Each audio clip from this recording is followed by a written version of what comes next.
నమస్కారం, పాడి పంటలు ఛానల్కి స్వాగతం. ఈరోజు అభ్యుదయ రైతుల పరిచయ కార్యక్రమానికి అనంతపురం జిల్లా కమ్మదూరు మండలం కురాకులపల్లి గ్రామానికి చెందిన శ్రీ భాష్యం జయప్రకాష్ గారు మన పాడి పంటలు ఛానల్కి రావడం జరిగింది.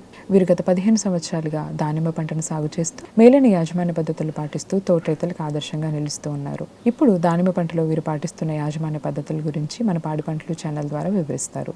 ముందుగా పాడి పంటలు ఛానల్ మరియు స్టూడియో నుండి నమస్కారాలండి.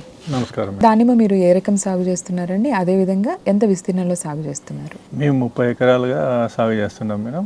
భగవా రకం సాగు చేస్తున్నాము.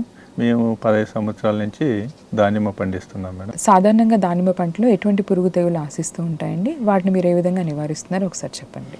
ఫస్ట్ వాటర్ వేసినప్పుడు దానికి కొద్దిగా చిగురు దశలోను మామూలుగా నామాల పురుగు అనేది వస్తుంది.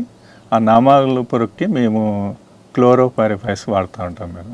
మరి దానికి ఆకు మచ్చలు, బ్యాక్టీరియా ఇట్లాంటివి వస్తూ ఉంటాయి. ఆకు మచ్చలు దానికి మేము 1% బోర్డో మిక్సర్ వాడుతుంటాం. దానికి కొసైడ్, స్టెప్లోసైక్లు వాడుతూ ఉంటాము. బ్యాక్టీరియాకి సిఓసి అనేది బోర్డో మిక్సర్ ఎక్కువ వాడుతూ ఉంటాం మేడం. మామూలుగా దానిమ్మలో కాయకు వచ్చేసి మేడం విల్టు పురుగు అనేది వస్తూ ఉంటుంది. పచ్చు పురుగు కానీ ఇట్లాంటివి. మొక్కలకి వేర్లకి విల్టు అనేది వస్తూ ఉంటుంది. ఆ విల్టు కోసము ట్రైకోడర్మా, సుడోమోనాస్, వామ్ అనేది మేము డెవలప్ చేసి డ్రిప్ ద్వారా వదులుతూ ఉంటాం, పోస్తూ ఉంటాం మొక్కలకి. ఆ విల్టు వచ్చిన దగ్గర చెట్టుకి యువతల చెట్టుకి 4 చెట్లకి పోస్తూ ఉంటాం మేడం. డ్రిప్ ద్వారా అయితే మొత్తము ఎంత విస్తీర్ణంలో ఉంటే అంత ఇస్తూ ఉంటాం మేడం.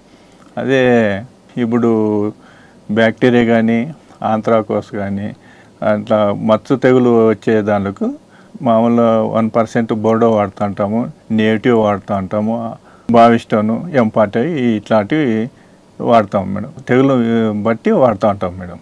దానిమ్మ పంటలో మేలైన దిగుబడులు పొందడానికి పాటించవలసిన యాజమాన్య పద్ధతుల గురించి, పురుగు తెగులు వాటి నివారణ గురించి పాడి పంటలు ఛానల్ ద్వారా చాలా చక్కగా రైతు సోదరులకు వివరించారండి.